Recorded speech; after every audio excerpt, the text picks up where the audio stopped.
because even though I will defer to people doing the basic science and the clinical trials and the vaccines and the treatment, I have a lot of experience with systems and how they prevent effective things from getting where they need to go. We have this a very classic thing that we teach people in terms of what we call translational science. Is a new discovery takes about 15 years to get into the world at large. So let's say, for example, 80 to 90% of people get it. Now, with the vaccine and COVID, I expect that will be a lot faster. But I think that given the fact that our system has shown a terrible, terrible failure in addressing anything, including just producing enough masks, you can expect a lot of logistical problems delivering the effective vaccines to the people who need it. And certainly there will be disparities. So I actually think that things are not going back to normal, even assuming we have an effective vaccine until 2022. And then there will still be people suffering unnecessarily. Conspiracy theories by design are impossible to disprove. But the overwhelming evidence here is that this was not man-made. And there's lots and lots of work that has gone into that. So I think both in the scientific community and the national security community, there is broad consensus that this was a natural jump from bats to humans. There's some questions about whether it was bats and whether it went through another species, but that still makes it zoonotic in origin and not a man-made virus. I totally agree, and I think we need to get out of this narrative now. I think we're just doing a disservice by even spending time talking about conspiracy theory.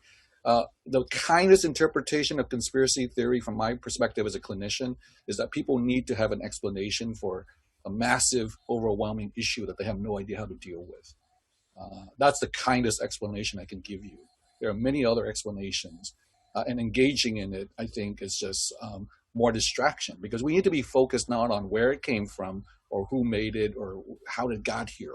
We need to make sure that people don't get infected by it. Barry Kozlov, please ask your question. Barry?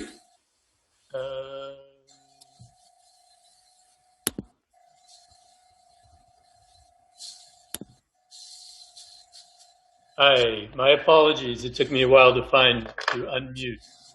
I think my question was about what's going to happen during the flu season. Is the health system going to be overwhelmed?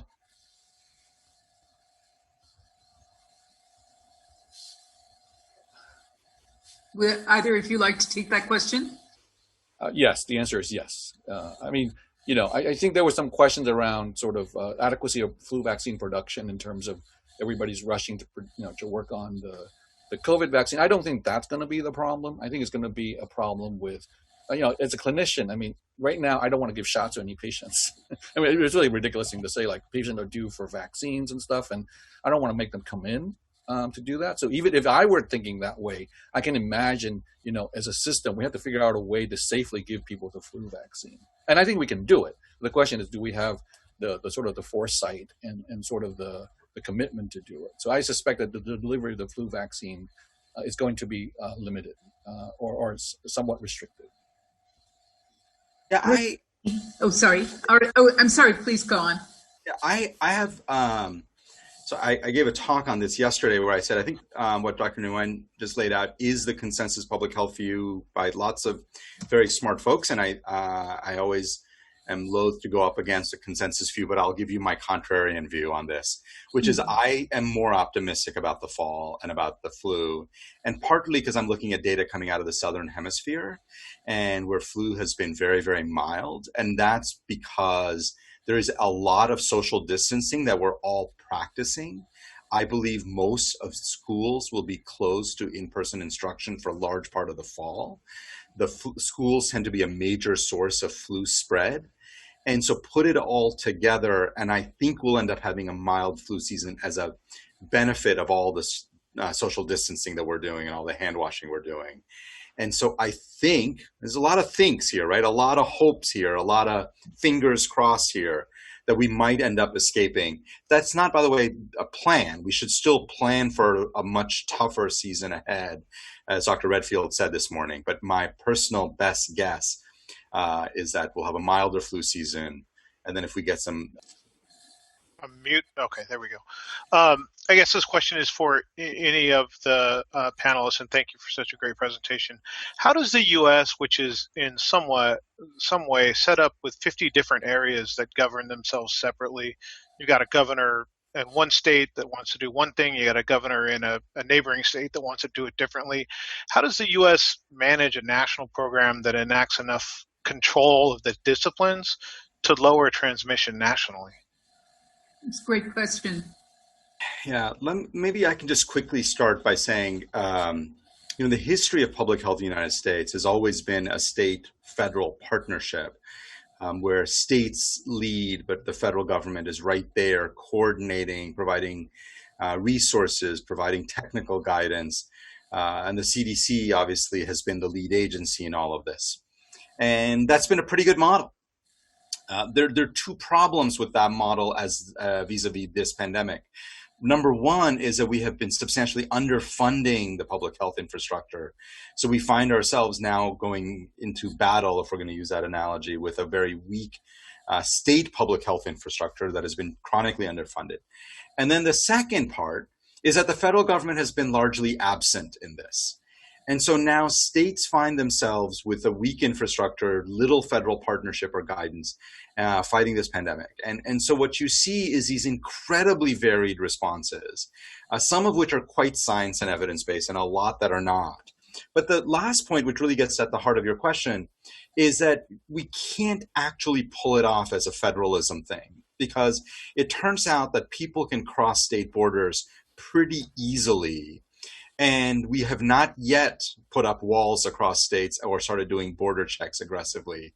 And until such time, which I hope never comes, it's going to be pretty hard for governors. So governors are really struggling with interstate travel, which is supposed to be why we're supposed to have a federal government. But the absence of a federal government and an absence of a federal response in this pandemic has led to 50 responses, all of which are inadequate because of that. Dr. Nguyen? I totally agree. And I actually, my cynical self says it's a blessing that our federal leadership had not been effective, because the way they were trying to be effective was actually really bad. So ideally, we should have, both the states and the federal government do the right thing, scientifically proven approaches to both preventing and treating, and also to. Hi, sure. So my question is basically, how can we do a better job of educating the general public on vaccines to basically combat all of the misinformation out there, especially on social media? How do we bridge that gap? I saw a recent report that about a third of Americans said they won't get the vaccine if it comes out. And that's not even accounting for all the potential problems Dr. Shah had mentioned. And I think that's an incredibly important point. I think I don't know the answer to that question, other than, what we do in public health promotion. I do this work for a living. Is you just try to find people where they are and appeal to them for that. So there may be a certain segment of the population that don't care about themselves, but do care about their kids or their parents or their grandparents. So you appeal to them to say, the vaccination is going to help them. Other people, you may have to use other kind of persuasion, but we're obligated to do that. Now, I'll also say too that I'm somewhat disturbed by the fact that we focus a lot on individuals. I mean, we get all upset about people who don't wear a mask, and I think that's right. That's fine. But our job as clinicians, doctors, nurses, and healthcare and public health and leadership is to protect them against themselves. That's always been the public health model. Protect them against themselves and protect them against other people. And so that's our job, to implement policies that even if someone doesn't want to wear a mask, they end up wearing a mask, if that makes sense. Or if they don't want to get a vaccine, you put in the controls so that they will get a vaccine if they want what they want. Absolutely. Our final question will come from Henrietta Burrows. Henrietta? Thank you so much, Sunita. Given that, Dr. Nguyen, you thought the pandemic is a major stress test and everything has fallen apart, we failed it. I'm wondering what all of the speakers would say as to the long-lasting effect that this will have on social equity issues in this country. Great question.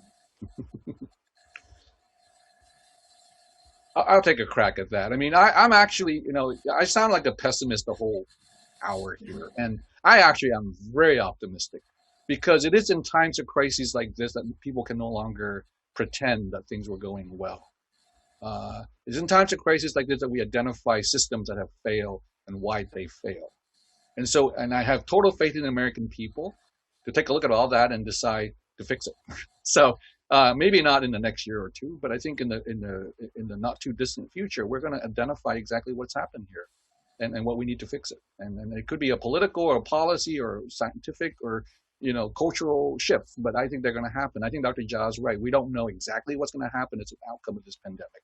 This is like, the last time we had this was the Spanish flu, which was, oh, sorry, I'm using that word. That's the wrong word. The 1918 influenza pandemic, and that was in the middle of a world war. The bubonic plague basically changed dynamics in the whole world. So we will see it. And I'm very optimistic, actually, that we will come out of this much better. Dr. Jha, any final words? Yeah, I am very optimistic about what the long-term effects will be, and I'll tell you why. I mean, watching the protests after the murder of George Floyd and watching America's response to the Black Lives Matter movement, which is not disconnected from the pandemic. I think people often see these as, they've happened at the same time. They have not happened at the same time. The pandemic has so ravaged the Black community in the United States, and then that very kind of grotesque murder that was so visible, that combined, I think, has really shone a light on racial disparities that have been longstanding, systemic racism that we've known about, but largely try to find ways to ignore. I just don't think that goes on anymore. And so I am optimistic that as we emerge from this pandemic, there will be a very strong social push, desire to address some of these longstanding issues and make progress on them. Am I Pollyannish enough to think we will eliminate all of these inequities? Of course not. But I really do think that this will be a very strong impetus for us to move forward on it. And I hope that turns out to be the case. And I hope we make real progress because it is long overdue. Thank you to our speakers for joining us. Sandy, I'll let you close. We were very